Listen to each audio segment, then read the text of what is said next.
Bakit mo pinahihirapan tong babaeng ito? Pinaghihiwalay mo ba itong mag-asawa to? Ha? Bakit? Anong problema nito? Galit ka ba rito? Nainggit ka? Bakit ka naiinggit? Bakit? Sagot. Bakit ka naiinggit? Anong iniinggit mo? Anong iniinggit mo sa kanya? Ano? Ano nga iniinggit mo? Ayaw ka sa kanya! Putang ina niya! Oh? Ngayon? Ha? Pinag-iwalay mo sila mag-asawa? Opo! Gusto ko mag-iwalay sila! Yan. Ito po mga kapatid ko, gusto kong malaman nyo lahat na pwede natin na yung asawa na ang gagamot dito. Umupo ka dito. Umupo ka. Sakit! Direk! Ito na asawa. Masakit! Hawak mo yan. Sino? Ha? Layasan mo na yung asawa ko.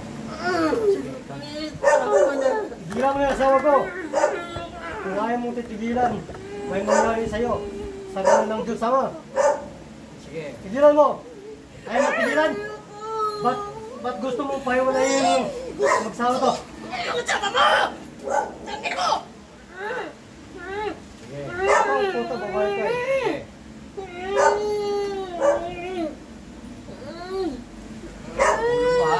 Tigas ang ulo mo ha. Umalis ka na kamo. Malas ka!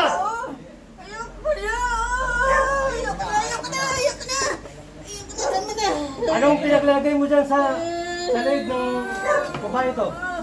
Ha? Anong pinaglagay mo sa leeg ng babae ito? Ha?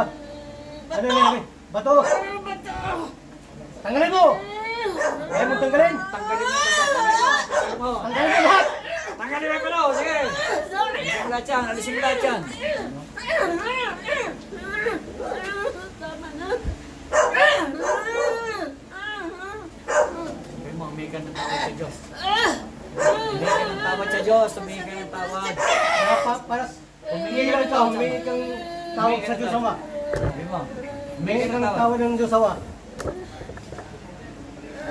Humingi ka ng tawad. Sige, pahingi mo ng tawad. Ayusin mo! Mga kapatid, ito po yung tinuturoan ko. Kinulam yung asawa, kaya yung lalaki na po ang pinag-service ko. Siya na po yung magpapadaya sa mga masamang espiritu.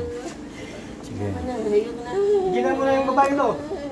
Kung gusto kang mabubuhay pa, ang Diyos Ama, ang magdisiplina sa'yo kung anong ginagawa mo. Ha? Mangingi ka ng tawad sa Ama. Ulitin mo. Diyos Ama, patawad po. Sumunod ka. Diyos Ama, patawad po sa mga ginagawa ko. At hindi ko na ulitin habang buhay. Tinuturoan ko na po ang asawa para siya na po yung magpapadayas. At pagkawalan ko na siya at hindi ko na siya gagambanayin. Sa tulong po ng Siete Virtudes. Meron pa mga nakalagay bro, alis po pa yung mga bato sa dibdib meron. O ano pang nilagay mo dyan sa Dibdib ka mo. dibdib ng babae ito? Tanggalin mo! Tanggalin mo! Tanggalin mo! May mga nakatusok, bunutin. Lahat ng mga nilagay mo dyan, balutin mo. Lahat! Dibdib, sa dibdib. Magalit ka! Ha?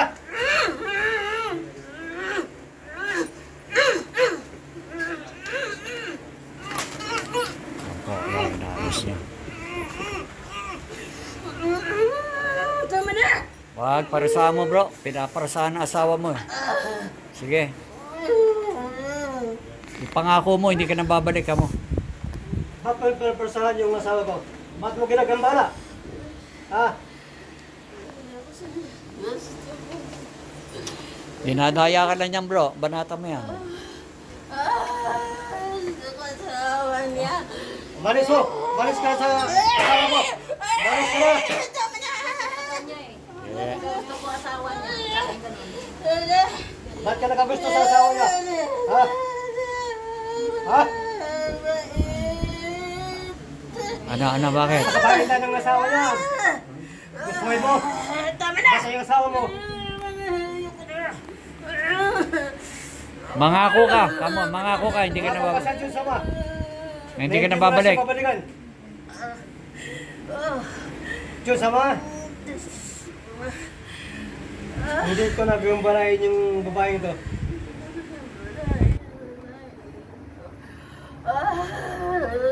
Pag inulit mo pa ang paggambala sa babaeng ito, ay yung Diyos sama ang magdisiplina sa'yo. Ha? Sige. Sige, palayain mo na, sige. Umalis ka! Alis. Alis! Ayoko na! Nandiyan pa, sampalin mo. Tapikin mo yung mukha, tapikin mo. Tapikin mo. Huwag niya, hindi. Tapikin mo ganon. Yan. Ay, gising. Yan, oo. Mabuti nga, mahal ka na asawa mo. Pag ako sumampal sa'yo, talagang talis kong mukha mo. Joke lang po. Okay. Nandiyan pa no? May reaction pa.